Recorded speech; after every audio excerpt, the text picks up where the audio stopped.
Seseorang yang hanya beriman kepada Allah saja, tidak beriman kepada Rasulullah, dia bukan mukmin. Demikian juga seseorang yang hanya beriman kepada Rasulullah tetapi tidak beriman kepada Allah, maka dia juga bukan mukmin. Karena innamal mu'minun alladzina amanu billahi wa rasulihi. Dua-duanya. Salamullah alal hadi Rasulillah. Assalamualaikum warahmatullahi wabarakatuh.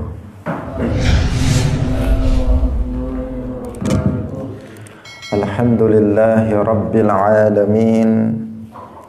Lahu ni'matu wa lahul fadlu wa lahul thana'ul hasan.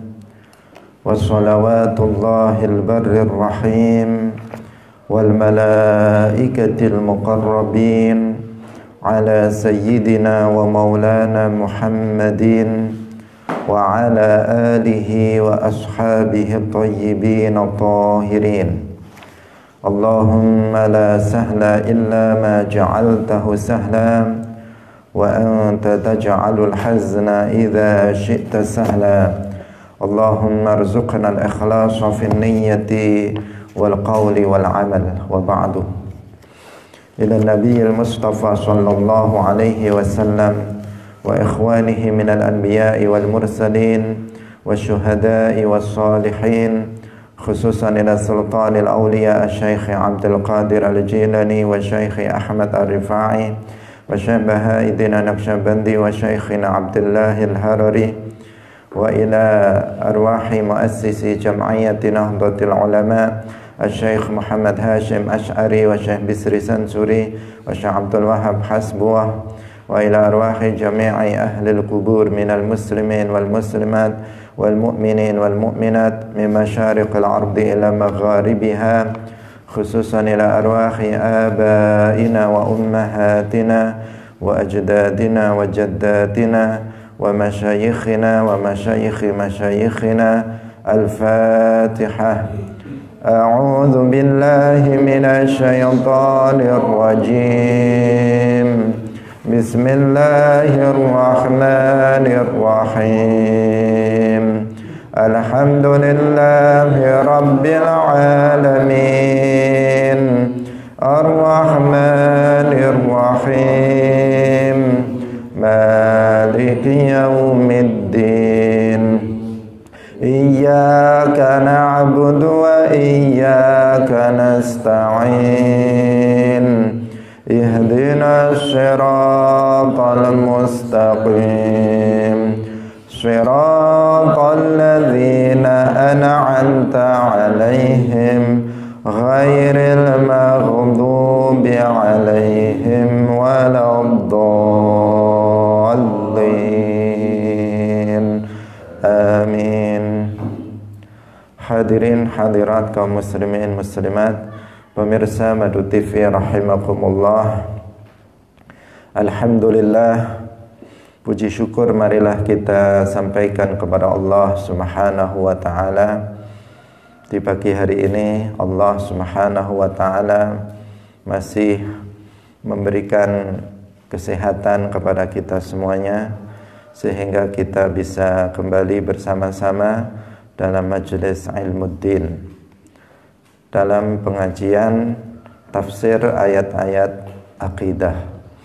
Semoga pertemuan kita pada pagi hari ini bermanfaat bagi kita fid dunya wal akhirah. Amin ya rabbal alamin. Salawat dan salam semoga tetap terlimpahkan kepada junjungan kita, Nabi Agung, makhluk yang termulia, yaitu Nabi Muhammad sallallahu alaihi wasallam, para sahabatnya, keluarganya, serta seluruh umat Islam yang mengikuti beliau ila yaumil qiyamah. Hadirin hadirat rahimakumullah, mari kita mengikhlaskan niat kita lillahi ta'ala.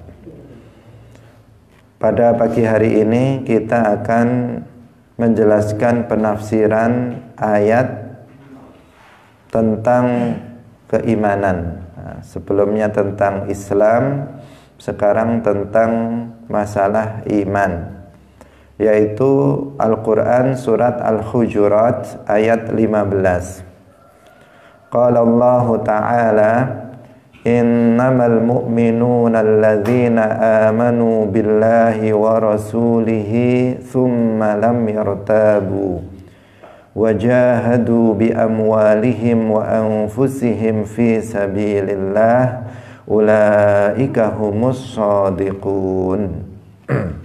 Ini Al-Quran surat Al-Hujurat ayat 15. Innamal mu'minuna alladzina amanu billahi wa rasulihi thumma lam yartabu.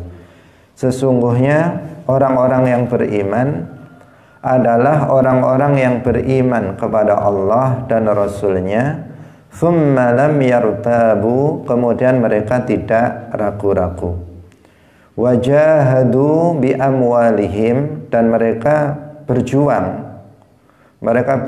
dengan harta mereka, wa anfusihim, dan diri mereka, fi sabilillah, di jalan Allah. Ulaika humus shadiqun, mereka adalah orang-orang yang shadiqun.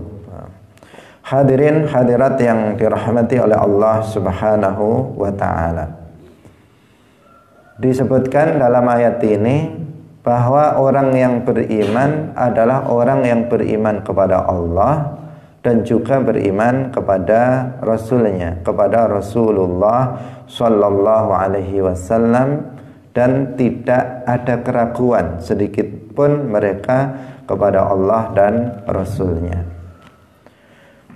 Yang pertama yang perlu kita jelaskan adalah tentang dikatakan bahwa orang beriman itu adalah orang yang beriman kepada Allah. Hadirin hadirat rahimakumullah, innamal mu'minuna alladzina amanu billahi wa rasulihi thumma lam yartabu. Sesungguhnya orang yang beriman adalah orang-orang yang beriman kepada Allah dan Rasul-Nya. Apa maknanya iman kepada Allah? Iman kepada Allah artinya meyakini bahwasanya Allah Subhanahu wa ta'ala itu ada, dan adanya Allah itu tidak serupa dengan adanya makhluk. Allah ada tanpa permulaan dan tanpa penghabisan. Allah bukan benda dan tidak disifati dengan sifat benda. Allah itu ada tanpa tempat dan arah.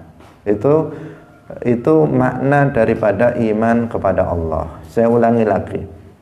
Jadi beriman kepada Allah artinya meyakini tanpa ada keraguan sedikit pun,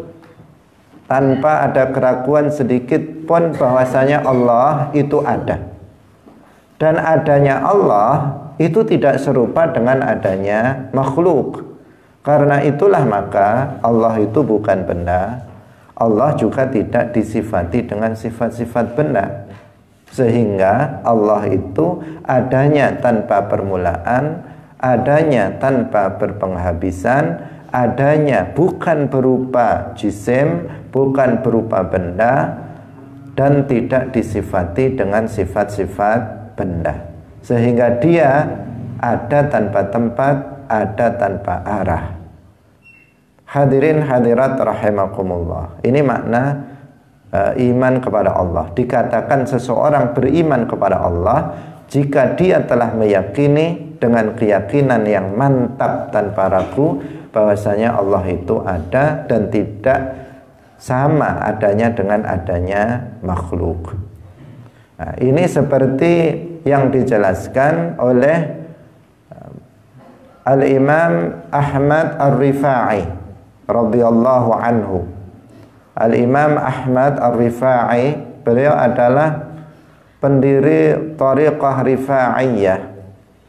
Beliau adalah Sultanul Awliya setelah Syekh Abdul Qadir Al-Jilani. Beliau semasa dengan Syekh Abdul Qadir Al-Jilani. Nah, tetapi sultan atau Sultanul Aulia, beliau itu setelah Syekh Abdul Qadir Al-Jilani. Syekh Abdul Qadir Al-Jilani, kemudian Syekh Ahmad Ar-Rifai. Beliau juga Sultanul Aulia pada masanya. Beliau mengatakan ghayatul ma'rifati billahi al-iqanu biwujudihi ta'ala bila kaifin wala makan. Ghayatul ma'rifati billah, puncak itu nggak ada lagi atasnya. Nah, puncak itu sudah nggak ada lagi atasnya yang dimaksud di sini. Puncak dari ma'rifatullah, puncak dari pengenalan seorang hamba kepada Allah. Artinya kalau sudah puncak ini, berarti inilah ma'rifatnya para nabi, ma'rifatnya para rasul, ma'rifatnya para malaikat, ma'rifatnya para aulia kepada Allah Subhanahu wa ta'ala. Puncak dari ma'rifatullah, puncak dari pengenalan seorang hamba kepada Allah adalah apabila seseorang meyakini tanpa ragu, al-iqanu, meyakini tanpa ragu, biwujudihi ta'ala, dengan adanya Allah Ta'ala, bila kaifin wala makan, dengan tanpa tempat, dengan tanpa disifati dengan sifat-sifat makhluk, wala makan, dan ada tanpa tempat. Kaif itu artinya kullu makana min sifatil makhluqat, setiap sifat makhluk itu namanya kaif. Jadi seperti berubah, memiliki bentuk, memiliki ukuran, memiliki warna, berlalu atau berlaku baginya zaman, duduk, berdiri, bergerak, diam, itu semuanya namanya apa? Kaif. Semuanya adalah sifat makhluk. Nah, seseorang itu dikatakan telah mengenal Allah, bahkan telah mengenal Allah dengan puncak pengenalannya kepada Allah ketika seseorang itu telah meyakini bahwasanya Allah itu ada, dan adanya itu tidak disifati dengan sifat makhluk. Berarti dia bukan benda yang memiliki bentuk ataupun ukuran, dia bukan sesuatu yang berada pada tempat tertentu, berada pada arah tertentu. Tidak boleh dikatakan dia bertempat pada tempat tertentu atau di semua tempat. Juga tidak boleh dikatakan bahwa berlaku baginya zaman. Ini ketika seseorang sudah meyakini tanpa ragu bahwa Allah itu ada dan tidak disifati dengan sifat-sifat benda, dan dia meyakini bahwa Allah itu ada tanpa tempat, maka orang ini sudah mengenal Allah Subhanahu wa ta'ala. Artinya dia sudah beriman kepada Allah dengan iman yang benar. Hadirin hadirat yang dirahmati oleh Allah Subhanahu wa ta'ala, bagaimana seseorang bisa meyakini adanya Allah dengan keyakinan yang mantap tanpa ragu? Yang pertama, karena Al-Quran sudah menjelaskan bahwasanya Allah Subhanahu wa ta'ala itu ada. Banyak sekali Al-Quran yang menjelaskan itu. Di antaranya Allah Subhanahu wa ta'ala berfirman, afillahi syak, artinya la syakka fi wujudihi, tidak ada keraguan akan adanya Allah Subhanahu wa ta'ala. Yang kedua, karena alam semesta ini adalah sebagai buktinya. Alam semesta ini adalah sebagai buktinya. Bumi dengan segala isinya ini adalah bukti akan adanya Allah. Langit dengan segala isinya itu adalah bukti akan adanya Allah Subhanahu wa ta'ala. Karena akal manusia itu mengatakan setiap ada bangunan pasti ada yang membangunnya. Setiap ada tulisan pasti ada yang menulisnya. Setiap ada pukulan pasti ada yang memukulnya. Setiap ada perubahan pasti ada yang merubahnya. Maka ada bumi, ada langit, ada manusia, ada binatang, ada tumbuh-tumbuhan, semuanya itu pasti ada yang mengadakannya, ada yang menciptakannya, dari tiada menjadi ada. Maka secara akal Allah itu pasti ada, nggak mungkin nggak ada, tidak mungkin tidak ada. Maka seorang mukmin meyakini tanpa ragu sedikit pun bahwasanya Allah itu ada, dan adanya tidak seperti adanya makhluk. Itulah orang yang beriman kepada Allah Subhanahu wa ta'ala. Adapun seseorang yang ragu, seseorang yang ragu terhadap adanya Allah, maka dia bukan mukmin. Karena dalam ayat ini disebutkan apa? Tsumma lam yartabu. Kemudian mereka tidak ragu-ragu.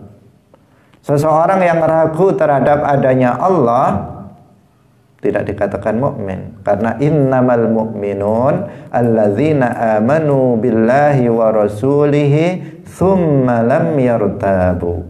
Jika seseorang ragu terhadap adanya Allah, dalam hatinya dia mengatakan Allah itu ada atau tidak ada, maka orang ini bukan mukmin.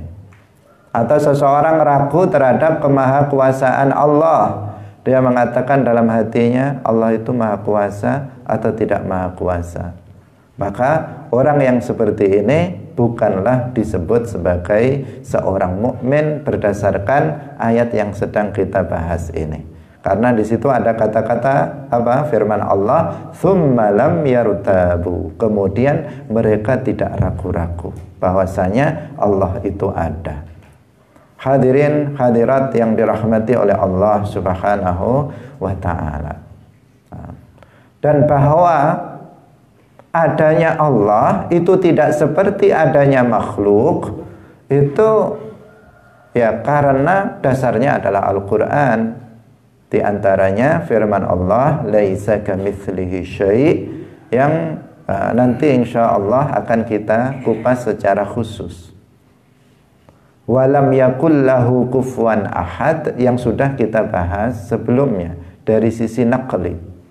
Tetapi dari sisi akli, dari sisi bukti akal bahwasanya Allah Subhanahu wa ta'ala itu tidak serupa dengan makhluk, adalah karena kita berpikir dalam akal kita mengatakan anna yushbihul khaliqu makhluqahu, seperti halnya yang telah disampaikan oleh Al-Imam Abu Hanifah radhiyallahu anhu. Anna yushbihul khaliqu makhluqahu, tidak mungkin Al-Khaliq sang pencipta itu menyerupai ciptaannya, menyerupai makhluknya. Kenapa begitu? Karena akal mengatakan bahwa yang membuat meja tidak sama dengan meja, yang membuat kursi tidak sama dengan kursi, yang membuat rumah tidak sama dengan rumah, yang membuat kopiah tidak sama dengan kopiah, yang membuat tidak mungkin sama dengan yang dibuat. Maka Allah yang menciptakan manusia tidak mungkin serupa dengan manusia. Allah yang menciptakan binatang, yang menciptakan malaikat, yang menciptakan jin tidak mungkin sama dengan mereka. Allah yang telah menciptakan cahaya tidak mungkin serupa dengan cahaya. Allah yang telah menciptakan makhluk tidak mungkin serupa dengan makhluk. Karena itulah seorang mukmin itu meyakini bahwasanya Allah itu ada, dan adanya itu tidak sama dengan adanya makhluk. Itulah keyakinan seorang mukmin. Innamal mu'minuna alladzina amanu billahi wa rasulihi tsumma lam yartabu. Tidak boleh ragu-ragu akan adanya Allah Subhanahu wa ta'ala, dan tidak boleh ragu-ragu bahwasanya Allah itu adanya tidak serupa dengan adanya makhluk. Kemudian wa rasulihi innamal mu'minuna alladzina amanu billahi wa rasulihi. Seorang mukmin itu tidak hanya beriman kepada Allah, tetapi dia juga beriman kepada Rasulullah. Tidak cukup seseorang hanya beriman kepada Allah, kemudian tidak beriman kepada Rasulullah. Seseorang harus beriman kepada Allah, juga beriman kepada Rasulullah. Seseorang yang hanya beriman kepada Allah saja, tidak beriman kepada Rasulullah, dia bukan mukmin.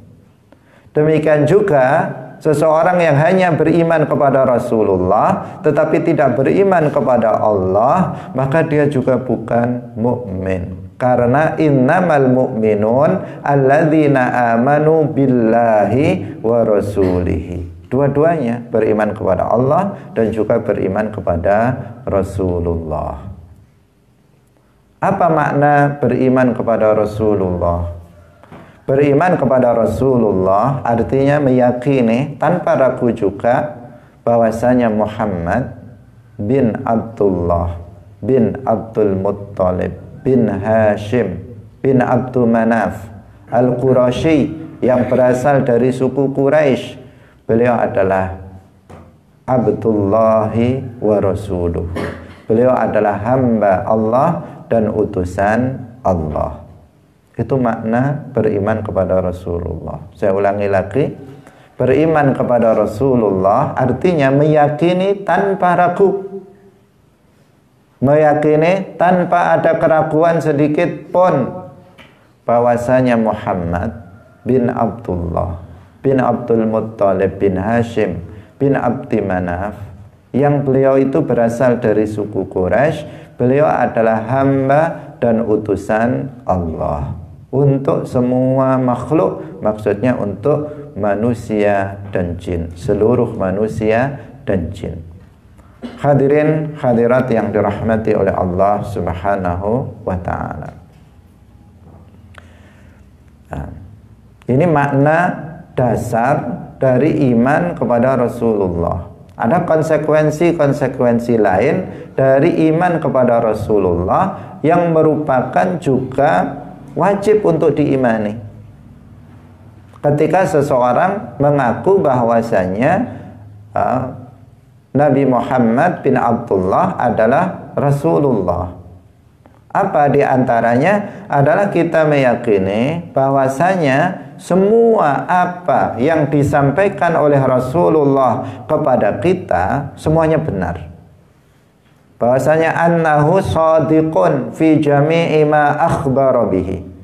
Bahwasanya Rasulullah itu benar dalam setiap sesuatu yang beliau kabarkan kepada kita. Semua yang beliau sampaikan adalah benar. Kenapa? Semuanya adalah wahyun minallah. Yang disampaikan oleh Rasulullah kepada kita adalah wahyu dari Allah. Dalam Al-Quran ayat yang lain disebutkan, wa ma yantiqu 'anil hawa in huwa illa wahyu yuha. Tidaklah Muhammad itu berbicara berdasarkan hawa nafsu, in huwa illa wahyu yuha, tetapi tidak ada lain perkataan Muhammad kecuali wahyu yang telah diwahyukan kepada beliau. Karena apa yang beliau sampaikan itu adalah wahyu minallah, maka apa yang beliau sampaikan pasti benar dan wajib bagi kita untuk membenarkannya. Wajib bagi kita untuk membenarkan setiap yang keluar dari mulut mulia Rasulullah sallallahu alaihi wasallam. Hadirin hadirat yang dirahmati oleh Allah, secara global saja bahwa yang disampaikan oleh Rasulullah yang kita wajib untuk membenarkannya secara umum dibagi menjadi tiga, dikelompokkan menjadi tiga. Ada hal yang terkait dengan hal-hal yang terjadi di masa yang lalu, seperti tentang awal mula penciptaan makhluk, bahwa makhluk yang pertama kali diciptakan itu adalah air, kemudian arsy. Ini wajib kita meyakininya. bahwa Allah menciptakan 7 bumi, 7 langit dalam waktu 6 hari misalnya. Ini tentang awal mula penciptaan makhluk. Telah disampaikan oleh Rasulullah dan bahkan telah disebutkan di dalam Al-Quran, maka kita wajib membenarkannya. Tentang kisah-kisah para nabi, tentang kisah-kisah umat terdahulu, wajib bagi kita untuk membenarkannya, karena Rasulullah sudah menyampaikannya kepada kita. Kemudian yang kedua, tentang hal-hal yang akan terjadi di masa yang akan datang, baik yang disampaikan oleh Nabi, yang dikhabarkan oleh Nabi akan terjadi di dunia ini, seperti tanda-tanda kiamat, baik tanda kecil maupun tanda besar, maupun yang disampaikan oleh Rasulullah akan terjadi di alam kubur, seperti adanya azab kubur, adanya nikmat kubur, adanya pertanyaan 2 malaikat munkar dan nakir, atau sesuatu yang dikhabarkan oleh Rasulullah akan terjadi nanti di akhirat, di hari kiamat, adanya al-ba'tsu, adanya hasyr, adanya hisab, adanya mizan, adanya sirat, adanya haud, dan adanya surga, adanya neraka, adanya azab, adanya nikmat di dalam surga dan sebagainya, adanya pahala. Semuanya itu wajib bagi kita untuk membenarkannya, karena Rasulullah Sallallahu Alaihi Wasallam telah menyampaikannya kepada kita. Itu adalah makna iman kepada Rasulullah. Jika seseorang itu ragu, Muhammad itu Rasulullah atau bukan Rasulullah, apakah dia mukmin? Bukan. Karena seorang mukmin tadi apa? Tsumma lam yartabu. Innamal mu'minuna alladzina amanu billahi wa rasulihi tsumma lam yartabu. Kalau seseorang ragu dalam hatinya tentang kerasulan dari Nabi Muhammad sallallahu alaihi wasallam, maka dia bukan seorang mukmin. Atau seseorang meragukan terhadap apa yang disampaikan oleh Nabi. Ini Nabi ini benar apa enggak? Dia mengatakan begitu dalam hatinya. Dalam hatinya mengatakan, Allah ini Rasulullah yang disampaikan ini benar atau tidak, misalnya. Maka orang yang meragukan terhadap sesuatu yang telah dikhabarkan terjadinya oleh Rasulullah, maka dia juga bukan seorang mukmin. Karena seorang mukmin itu tidak ragu terhadap kerasulan Nabi Muhammad dan terhadap semua yang disampaikan oleh Rasulullah kepada kita. Kewajiban kita adalah membenarkannya agar kita menjadi seorang yang mukmin dengan iman yang benar. Disebutkan dalam Aqidatul Awam, wa kullu ma ata bihi rasulu fa haqquhu taslimu wal qabulu. Setiap apa yang datang dibawa oleh Rasul, maka kewajiban kita adalah untuk menerimanya. Karena apa yang beliau sampaikan itu adalah kebenaran, berasal dari Allah Subhanahu wa taala melalui wahyu yang pasti benar, karena berasal dari Zat yang Maha Mengetahui yang menciptakan alam semesta ini. Hadirin hadirat yang dirahmati oleh Allah Subhanahu wa taala. Kemudian berdasarkan ayat ini yang sedang kita bahas ini, para ulama mengatakan bahwasanya di antara jenis kekufuran itu adalah kufur i'tiqadi. Berdasarkan ayat ini, para ulama mengatakan bahwasanya di antara jenis kufur itu ada kufur yang namanya kufrun i'tiqadiyun, yaitu kufur yang berupa keyakinan, kufur yang letaknya di dalam hati, kufur yang letaknya berada di dalam hati. Dari mana para ulama menyimpulkan hal itu, yaitu disimpulkan dari firman Allah, "Tsumma lam yartabu. Innamal mu'minuna alladzina amanu billahi wa rasulihi tsumma lam yartabu." Kemudian mereka tidak ragu-ragu. Berarti ragu-ragu terhadap adanya Allah itu bukan iman, tapi kufur. Ragu-ragu terhadap kerasulan Nabi Muhammad bukan iman, tetapi kufur. Nah, sekarang di manakah letak ragu-ragu itu? Ragu-ragu itu letaknya di dalam hati, bukan di lisan, bukan di anggota badan yang lainnya. Tetapi keraguan itu ada di dalam hati. Maka maka berdasarkan ini berarti ada kekufuran yang letaknya di dalam hati.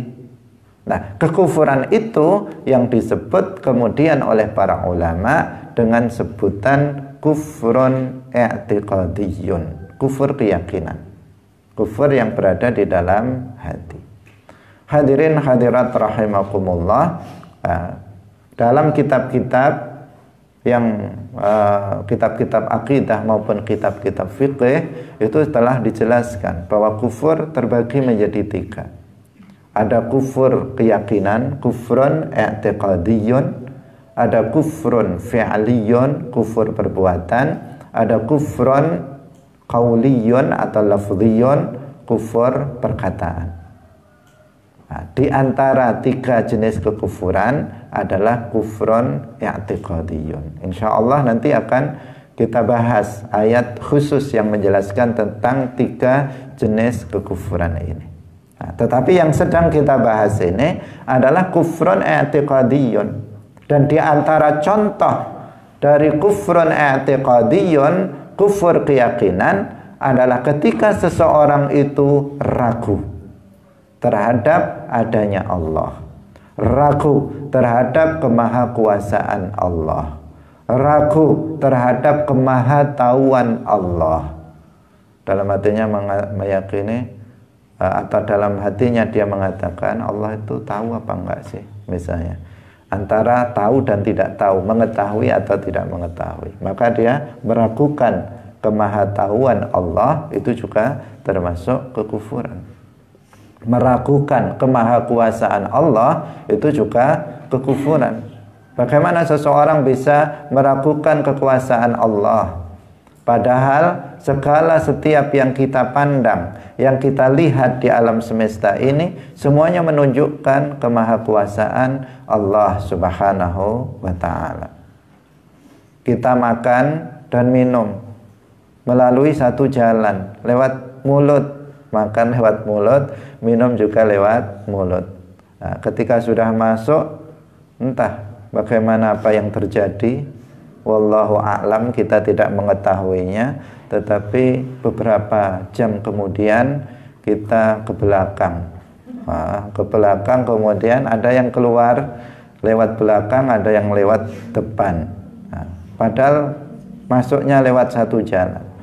Kemudian ada yang jadi daging, ada yang jadi darah, ada yang kemudian menjadikan tulang membesar, dan seterusnya.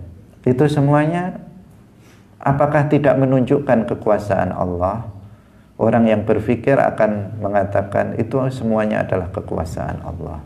Karena kita tidak tahu menahu, kita taunya makan aja, kita taunya makan, minum itu aja. Nah, sementara kemudian yang menjadikan badan kita sehat, badan kita kuat, kemudian ada yang jadi darah, daging, sama sekali kita tidak mengetahui tentang itu. Tetapi itu terjadi pada diri kita, semuanya menunjukkan kekuasaan Allah Subhanahu wa ta'ala. Nah, banyak sekali kalau kita melihat misalnya tumbuh-tumbuhan, buah-buahan dengan berbagai macamnya, semuanya muncul dari dalam tanah. Tetapi ketika sudah keluar, nama buahnya berbeda-beda. Ada rambutan, ada mangga, ada jambu, macam-macam. Rasanya juga beda-beda. Nah, rasanya juga beda-beda, ada durian, ada macam-macam. Nah, jenisnya berbeda-beda. Satu jenis itu juga berbeda-beda lagi. Nah, ada jambu ini, jambu itu, jambu ini dan sebagainya. Nah, rasanya juga beda, warnanya juga beda-beda, yang semuanya keluar dari tanah yang sama. Apakah ini tidak menunjukkan kekuasaan Allah? Bagi kita yang berpikir, maka kita akan tahu itu semuanya adalah menunjukkan kekuasaan Allah Subhanahu wa ta'ala. Wa fi anfusikum afala tubsirun, dan pada diri kalian, tidakkah kalian berpikir pada diri kalian? Kalau kita mau berpikir tentang diri kita, maka cukup untuk kemudian menyimpulkan bahwa Allah itu Maha Kuasa. Mata kita letaknya di sini, bukan di atas misalnya, atau di samping kiri dan di samping kanan. Hidung menghadap ke bawah, tidak menghadap ke atas. Kalau ke atas mungkin pilek terus. Kemudian semuanya, telinga ada di kanan kiri, mulut di situ, semuanya pas, sesuai dengan fungsinya. Letaknya itu semuanya sesuai dengan fungsinya, dan seterusnya. Kalau difikirkan lebih dalam, maka kesimpulannya hanya Allah itu ada, Allah itu Maha Kuasa. Hadirin hadirat rahimakumullah. Jadi kita semuanya tidak boleh meragukan terhadap adanya Allah, tidak boleh meragukan terhadap kemahakuasaan Allah, tidak boleh meragukan kemahatauan Allah. Ragu-ragu terhadap semua itu adalah contoh dari kufur keyakinan. Juga seseorang tidak boleh ragu terhadap kerasulan Muhammad. Muhammad itu Rasulullah atau bukan? Orang yang meragukannya, maka dia jatuh kepada kufrun i'tiqadiyun. Bahwa seorang laki-laki mulia bernama Muhammad bin Abdullah itu pernah hidup pada 14 abad yang lalu, tidak diragukan. Kuburannya ada, makamnya ada. Orang berbicara tentang beliau secara mutawatir, nggak ada. Orang kafir pun mengakui bahwa dulu pernah ada seorang namanya Muhammad pada 14 abad yang lalu. Makamnya juga masih ada, bisa kita saksikan. Semua orang bicara, bahkan orang non-muslim pun menulis tentang biografinya, menulis tentang bahwa Muhammad adalah orang yang paling berpengaruh di dunia nomor 1. Non-muslim pun mengakui tentang keberadaan Muhammad, bahwa pernah hidup seorang mulia bernama Muhammad bin Abdullah, dan bahwa beliau adalah seorang nabi, dan bahwa beliau adalah seorang utusan Allah. Itu juga sudah terbukti dengan mukjizat yang ada pada Rasulullah Sallallahu Alaihi Wasallam. Bahkan sebagian mukjizat Rasulullah itu bisa kita saksikan sampai sekarang. Bagi orang-orang yang hidup bersama atau semasa dengan Rasulullah Sallallahu Alaihi Wasallam, maka ratusan bahkan ribuan mukjizat mereka saksikan dengan mata kepalanya. Maka tidak ada jalan lain bagi mereka untuk beriman, untuk membenarkan bahwa bahwa Muhammad adalah Rasulullah. Tetapi Rasulullah, karena beliau adalah Nabi akhir zaman, beliau juga memiliki mukjizat yang sampai sekarang kita bisa menyaksikannya, yang sampai sekarang kita bisa untuk melihatnya. Di samping bahwa mukjizat Rasulullah Shallallahu Alaihi Wasallam sampai kepada kita secara mutawatir, yang tidak mungkin itu bohong karena disampaikan secara mutawatir. Di samping itu kita juga melihat mukjizat Rasulullah di hadapan kita sampai sekarang, yaitu apa? Al-Quranul Karim. Al-Quranul Karim. Al-Quranul Karim adalah mukjizat. Sampai sekarang, sejak zaman Nabi, di antara buktinya, sejak zaman Nabi sampai hari ini, Al-Quran sudah menantang.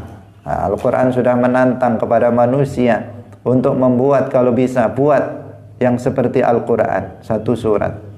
Nggak bisa satu ayat seperti yang sama dengan Al-Quran. Tidak ada satu orang pun yang mampu membuatnya. Tidak ada satu orang pun yang mampu membuatnya. Apakah nggak ada orang yang mencoba? Sudah banyak yang mencobanya untuk membuat kata-kata seperti Al-Quran, tetapi nggak ada satupun yang mampu untuk melakukannya. Musailimah Al-Kadzdzab pernah membuatnya, tetapi malah dibuat bahan tertawaan oleh orang, tulisan-tulisannya. Kenapa? Memang Al-Quran ini nggak bisa. Ini kalamullah, bukan kalamul bashar, bukan perkataan manusia. Ini semuanya membuktikan tentang kebenaran Rasulullah Shallallahu Alaihi Wasallam, tentang kebenaran bahwasanya Muhammad itu benar-benar Rasulullah. Hadirin hadirat rahimakumullah. Maka dari sisi mana kita meragukan tentang kerasulan Muhammad Shallallahu Alaihi Wasallam?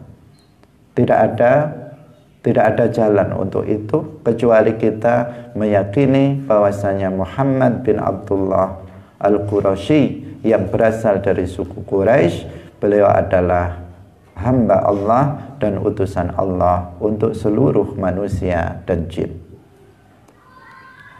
Nabi Muhammad diutus untuk seluruh alam semesta ini. Beliau adalah penutup dari para nabi. Tidak ada nabi yang diangkat setelah Rasulullah Shallallahu Alaihi Wasallam. Diangkat menjadi nabi setelah Rasulullah, nggak ada lagi. Kalau nabi yang hidup setelah Nabi Muhammad masih ada, seperti Nabi Isa alaihi salam, beliau masih hidup. Seperti Nabi Khadir alaihi salam, beliau masih hidup. Tetapi mereka sudah diangkat menjadi nabi sebelum Nabi Muhammad. Sementara yang diangkat menjadi Nabi Muhammad, yang diangkat menjadi nabi setelah Nabi Muhammad itu nggak ada lagi. Karena beliau adalah khatamun nabiyyin. Beliau sudah menegaskan wa khutima biyan nabiyyun. Diakhiri dengan aku seluruh para nabi. Nggak ada lagi yang diangkat menjadi nabi. Karena itu jika sekarang ada yang mengaku-ngaku menjadi seorang nabi, mengatakan saya adalah nabi, maka wajib bagi kita untuk mendustakannya. Wajib bagi kita untuk mengatakan kepadanya, kamu pembohong, pembohong besar. Nah, seperti apapun bentuknya orang, kalau dia mengaku sebagai seorang nabi, maka jangan kalian percaya kepadanya, karena dia adalah seorang pembohong. Hadirin hadirat yang dirahmati oleh Allah Subhanahu wa ta'ala. Jadi ayat ini memberikan kesimpulan dua makna. Dua kesimpulan yang tadi kita sampaikan. Yang pertama adalah tentang pengertian iman kepada Allah dan Rasulnya. Kemudian yang kedua adalah bahwa kekufuran itu di antara jenisnya ada yang disebut dengan kufrun i'tiqadiyun, yaitu kufur keyakinan. Wajahadu, ayat berikutnya, kalimat berikutnya, wajahadu bi amwalihim wa anfusihim fi sabilillah. Nah, kelanjutannya ini adalah sebagai ciri seorang mukmin yang sempurna imannya, yaitu mereka orang-orang mukmin itu yang mereka beriman dengan iman yang benar-benar, yang shadiqun, itu adalah mereka yang mau berjuang, yang mau memperjuangkan agama Allah, yang mereka mau untuk mendakwahkan Islam, agama Allah, bi amwalihim wa anfusihim, baik dengan harta mereka maupun dengan diri mereka. Nah, ini yang harus juga kita miliki. Kita semuanya ini harus menjadi para pejuang agama Allah. Para pejuang agama Allah di zaman sekarang tidak dengan pedang, bahkan tidak lagi dengan pedang, tidak dengan bom, tidak dengan senjata, tetapi perjuangan hari ini adalah perjuangan dengan ilmu, perjuangan dengan harta, perjuangan dengan nyawa, dengan diri kita sendiri. Artinya dengan tenaga yang kita miliki. Harus kita semuanya ini menjadi seorang pejuang di dunia ini agar kita menjadi seorang mukmin dengan iman yang benar, yang kita itu betul-betul sebagai seorang yang beriman secara sempurna. Hadirin hadirat rahimakumullah. Berjuang bisa dengan harta. Bagi kita yang memiliki harta, memiliki kekayaan, Allah Subhanahu wa ta'ala memberikan rizki yang lebih kepadanya. Artinya rizki yang melebihi dari kebutuhan yang dia butuhkan. Karena kebutuhan manusia itu seberapa sih untuk hidup di dunia ini? Tidak begitu banyak. Nah, meskipun setiap orang kebutuhannya berbeda-beda, tetapi sebatas seseorang bisa memenuhi kebutuhan dalam kehidupan sehari-harinya, kemudian dia memiliki harta yang melebihi dari itu, maka hendaknya seseorang memberikan hartanya untuk perjuangan. Nah, untuk dakwah Islam, Ahlus Sunnah wal Jamaah secara khusus, karena Ahlus Sunnah wal Jamaah hari ini harus diperjuangkan dengan perjuangan yang lebih dari sebelum-sebelumnya. Kenapa?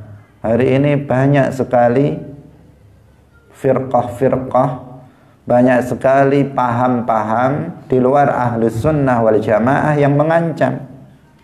Sementara mereka paham-paham yang menyimpang dari Ahlus Sunnah wal Jamaah, paham-paham ekstrim, paham-paham yang radikal,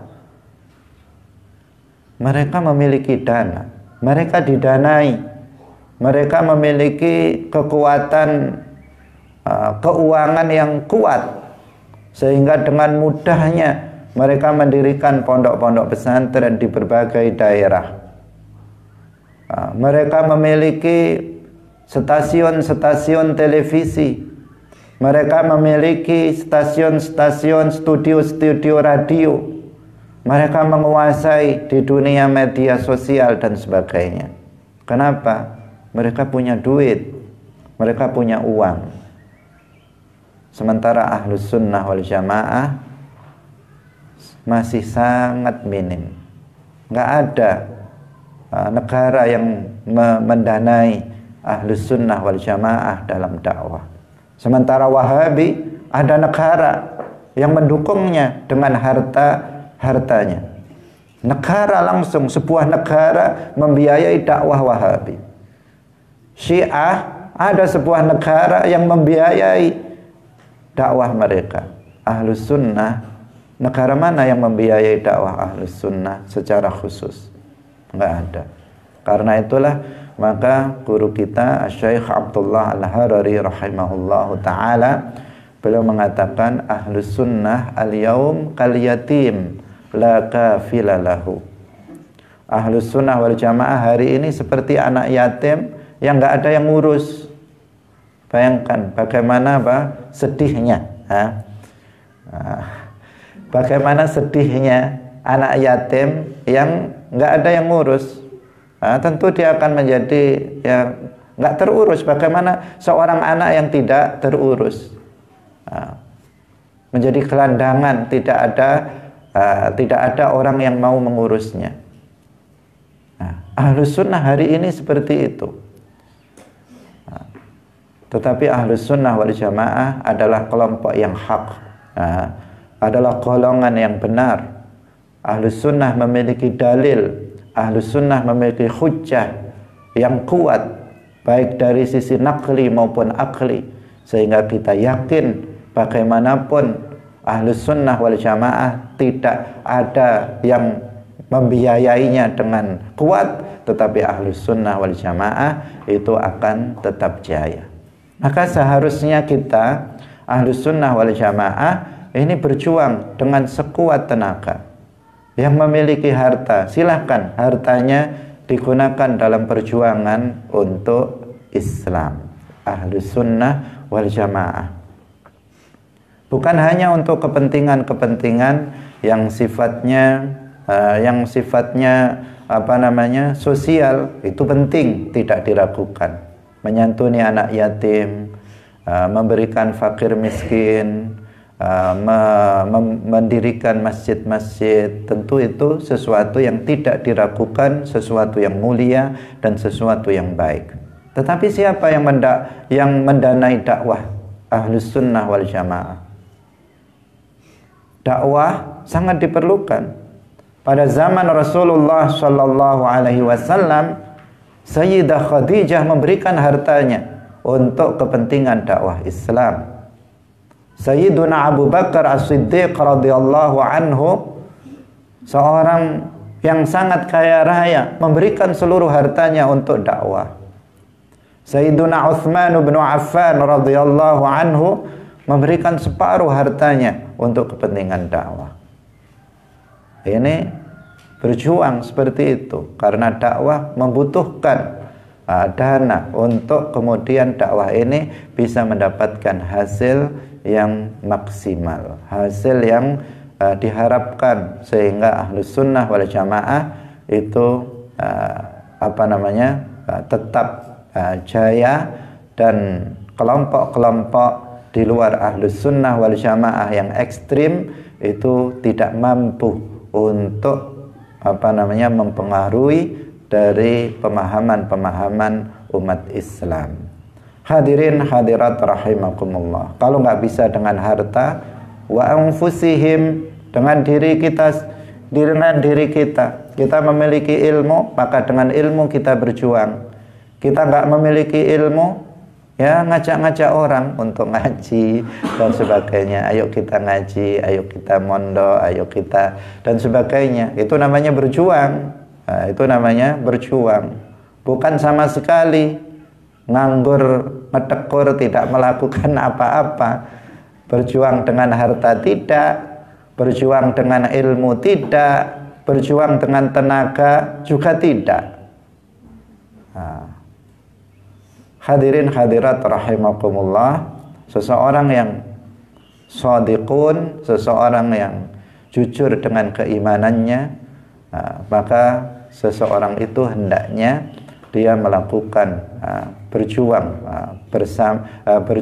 dalam memperjuangkan agama ini, berjuang fi sabilillah. Tentu hari ini tidak dengan pedang, tetapi perjuangan kita adalah dengan dakwah Islam, dakwah yang dakwah yang rahmah, yang membawa dengan penuh kasih sayang, dakwah dengan mau'izah hasanah, dengan nasihat-nasihat yang baik, dakwah dengan kalau diperlukan dengan perdebatan, maka debat yang baik. Demikian pengajian kita pada pagi hari ini, semoga bermanfaat. Penafsiran surat Al-Hujurat ayat 15. InsyaAllah besok masih akan kita lanjutkan lagi tentang keimanan. Barakallahu fikum, wallahul muwaffiq ila aqwamit thariq. Wassalamualaikum warahmatullahi wabarakatuh. Salamullah ala al-hadi Rasulillah.